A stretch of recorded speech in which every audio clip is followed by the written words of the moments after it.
بسم الله الرحمن الرحيم.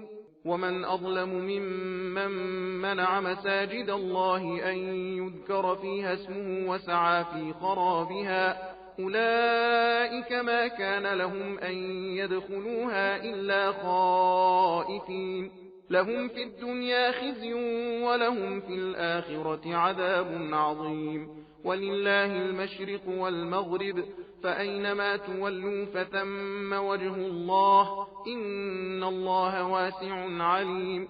وقالوا اتخذ الله ولدا سبحانه بل له ما في السماوات والأرض كل له قانتون بديع السماوات والأرض وإذا قضى أمرا فإنما يقول له كن فيكون. وقال الذين لا يعلمون لولا يكلمنا الله أو تأتينا آية كذلك قال الذين من قبلهم مثل قولهم تشابهت قلوبهم قد بينا الآيات لقوم يوقنون إنا أرسلناك بالحق بشيرا ونذيرا ولا تسأل عن أصحاب الجحيم. ولن ترضى عنك اليهود ولا النصارى حتى تتبع ملتهم قل إن هدى الله هو الهدى ولئن اتبعت أهواءهم بعد الذي جاءك من العلم ما لك من الله من ولي ولا نصير. الذين آتيناهم الكتاب يتلونه حق تلاوته أولئك يؤمنون به ومن يكفر به فأولئك هم الخاسرون.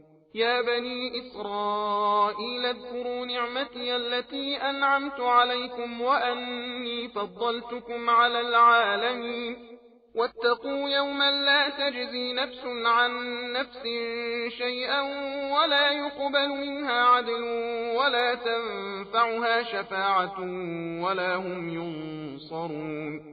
وإذ ابتلى إبراهيم ربه بكلمات فأتمهن قال إني جاعلك للناس إماما قال ومن ذريتي قال لا ينال عهد الظالمين.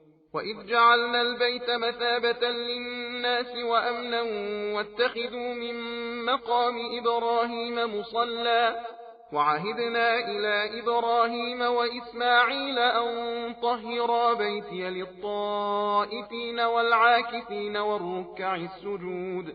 وإذ قال إبراهيم رب اجعل هذا بلدا آمنا وارزق أهله من الثمرات من آمن منهم بالله واليوم الآخر قال ومن كفر فأمتعه قليلا ثم أضطره إلى عذاب النار وبئس المصير.